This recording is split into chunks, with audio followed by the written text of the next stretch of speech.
Hello friends, दुनिया की सबसे मशहूर इंटेलिजेंस एजेंसी में से एक रॉ एंड सीआईए को तो हम सभी जानते हैं। ब्लॉकबस्टर मूवी से लेकर कई सेंसेशनल न्यूज स्टोरी के जरिए हमने कई बार इन दोनों ही इंटेलिजेंस एजेंसीज के बारे में सुना है, पर असल जिंदगी में ये सीक्रेट ऑर्गेनाइजेशंस आखिर काम कैसे करती है और आखिर रॉ और सीआईए में कौन ज़्यादा बेहतर है और ये अपनी कंट्रीज को बाहरी थ्रेट से कैसे बचाते हैं और कैसे इन्हें ऐसी सीक्रेट इंफॉर्मेशंस के बारे में पता लग जाता है जिनके बारे में किसी को भनक तक नहीं लगती। आज के इस वीडियो में हम इन्हीं दोनों वर्ल्ड की सबसे फेमस इंटेलिजेंस एजेंसीज के बारे में बातें करने वाले हैं। तो दोस्तों, आपको सुनकर पता लग ही गया होगा कि आज की वीडियो काफ़ी इंटरेस्टिंग होने वाली है, तो इस वीडियो को अंत तक जरूर देखिएगा। तो चलिए शुरू करते हैं।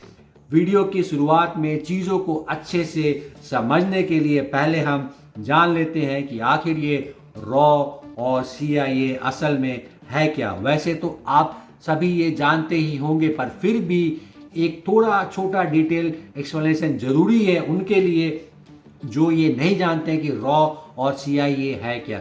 रॉ का फुल फॉर्म जो पूरा नाम है वो है रिसर्च एंड एनालिसिस विंग। ये इंडिया की फॉरेन इंटेलिजेंस एजेंसी है जिसकी जिम्मेदारी फॉरेन कंट्री से रिलेटेड इंटेलिजेंस और उनकी एक्टिविटीज़ को एनालाइज और गैदर करना है जिनसे किसी भी तरह से इंडिया की नेशनल सिक्योरिटी पर असर पड़ सकता है। रॉ का प्राइमरी फोकस काउंटर टेररिज्म पर होता है और ये काउंटर इंटेलिजेंस और साइबर ऑपरेशंस में भी काम करती है। रॉ को सिग्नल्स इंटेलिजेंस में इसकी एक्सपर्टीज के लिए जाना जाता है और इसको दुनिया की सबसे पावरफुल और इन्फ्लुएंशियल इंटेलिजेंस एजेंसीज में से एक माना जाता है। अब बात करते हैं सीआईए की।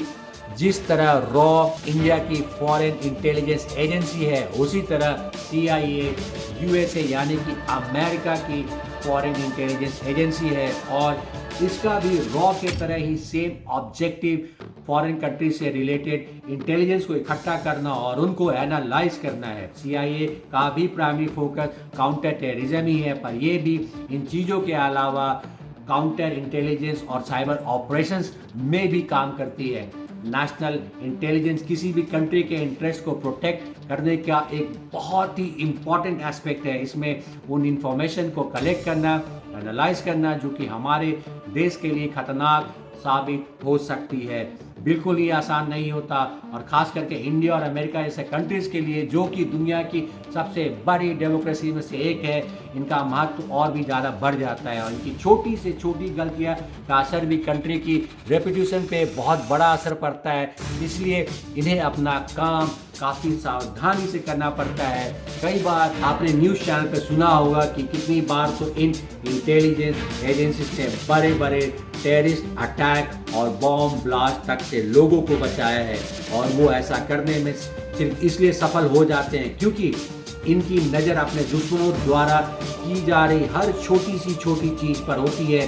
कई बार तो इन्हें इंफॉर्मेशन इकट्ठा करने के लिए अपनी आइडेंटिटी बदल कर अपने दुश्मनों के साथ ही मिलकर रहना पड़ता है और हर साल ये ऐसा करके हजारों लोगों की जान बचाने में कामयाब भी होते हैं। अब इन चीज़ों से आपको ये अंदाज़ा तो लग ही गया होगा कि इनका काम कितना इम्पोर्टेंट और कितना खतरनाक है।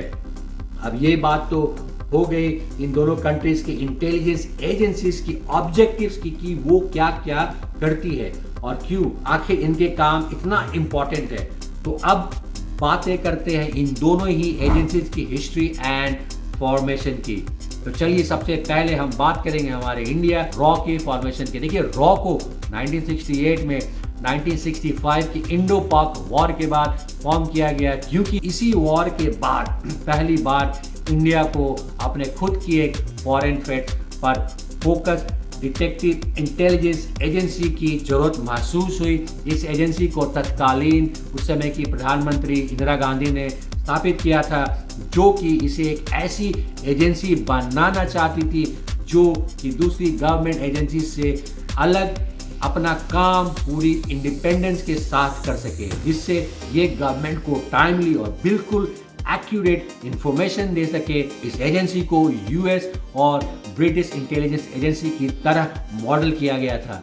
शुरुआत में तो रॉ को प्राइम मिनिस्टर ऑफिस के जॉइंट सेक्रेटरी के द्वारा हेड किया जाता था, पर साल 1972 में इसे एक अलग सेक्रेटरी हेड के साथ एक इंडिपेंडेंट एजेंसी बना दिया गया था। रॉ के पहले चीफ रामेश्वर नाथ काव थे, जो कि पहले ब्रिटिश इंडियन आर्मी में इंटेलिजेंस ऑफिसर थे और उन्होंने इस एजेंसी की फॉर्मेशन और डेवलपमेंट में काफ़ी बड़ा रोल प्ले किया था।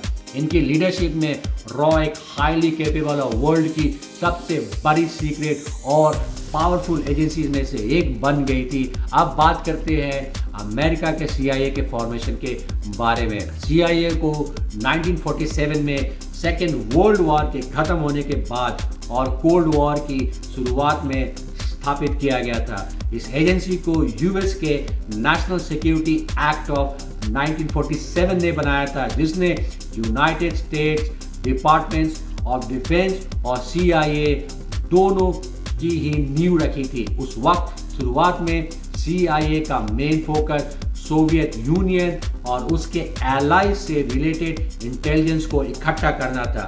CIA को मिलिट्री इंटेलिजेंस और फॉरेन सर्विसेज में रह चुके ऑफिसर्स के द्वारा लीड किया जाता था। एक समरी में बात करें तो दोनों ही इंटेलिजेंस एजेंसीज को तभी फॉर्म किया गया था जब उनकी रेस्पेक्टिव कंट्री को अपने कंट्री के लिए एक डेडिकेटेड इंटेलिजेंस एजेंसी होने की नीड महसूस हुई थी, जिसमें रॉ को 1968 में इंडो पाकिस्तान वॉर के और CIA को वर्ल्ड वॉर सेकेंड और कोल्ड वॉर के रिस्पॉन्स में स्टार्ट किया गया।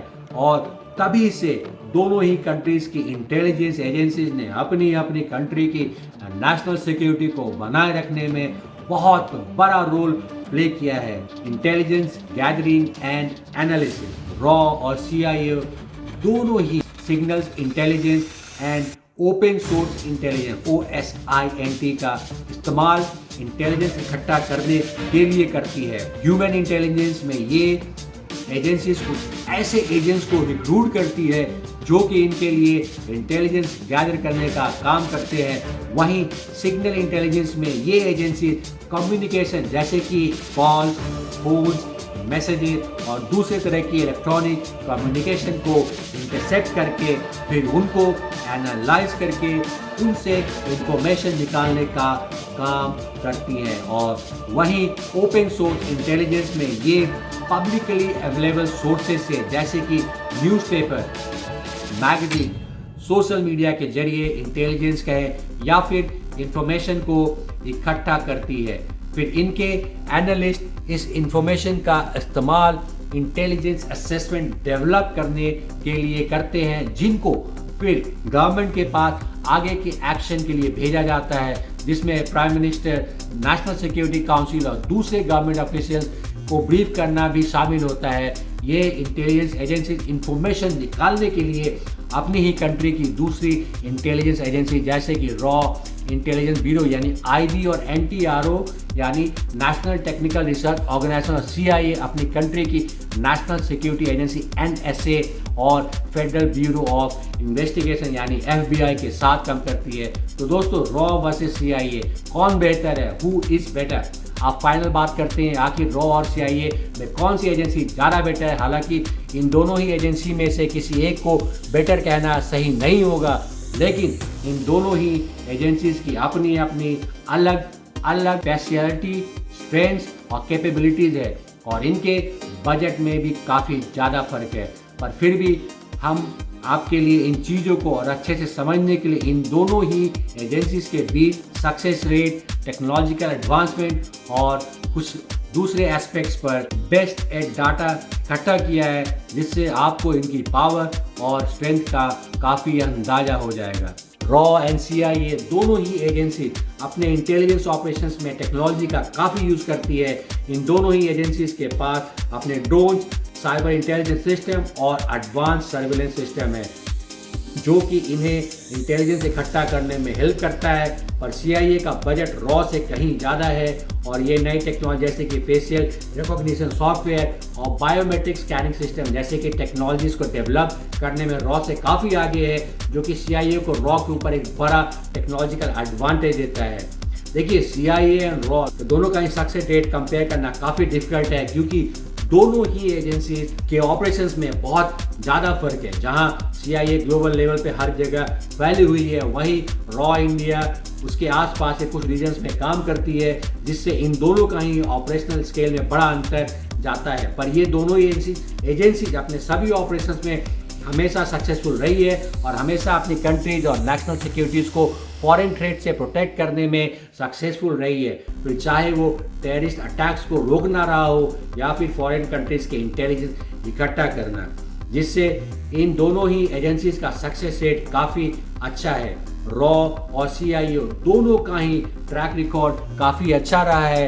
रॉ को अपनी कंट्री की प्रॉक्सिमिटी में आने वाली नेबरिंग कंट्रीज में एडवांटेज है, जिससे वो ज़्यादा जल्दी रीजनल थ्रेट्स पर एक्शन ले सकती है। और वहीं दूसरी तरफ CIA का बजट रॉ से काफ़ी ज़्यादा है और वो एक रीजन से भी ज़्यादा ग्लोबल लेवल पर इंटेलिजेंस गैदर करने और उनको एनालाइज करने में ज़्यादा इन्वॉल्व रही है। दोनों ही एजेंसीज अपनी गवर्नमेंट के साथ क्लोजली काम करती है और दोनों ही अपने ऑपरेशनल लेवल के हिसाब से काफ़ी एडवांस एंड पावरफुल है। इसलिए इन दोनों में से किसी एक का बेहतर बताना सही नहीं होगा, क्योंकि दोनों का ही ऑपरेशनल लेवल बिल्कुल अलग है। और हमें गर्व होना चाहिए कि हमारे देश की इंटेलिजेंस एजेंसी को दुनिया की सबसे पावरफुल एजेंसी में से एक माना जाता है और इसके लिए हम इनको सैल्यूट करते हैं। वैसे दोस्तों, दुनिया में और भी बहुत सारी इंटेलिजेंस एजेंसी रॉ और CIA की तरह जैसे कि मोसाद बहुत पावरफुल है। क्या आप उनमें से किसी का नाम जानते हैं तो हमें कमेंट सेक्शन में ज़रूर बताइएगा और हम उन पर भी आपके लिए वीडियो लाने की कोशिश करेंगे। खैर दोस्तों, अभी के लिए इस वीडियो को ख़त्म करने का समय हो गया हो। वीडियो पसंद आई हो तो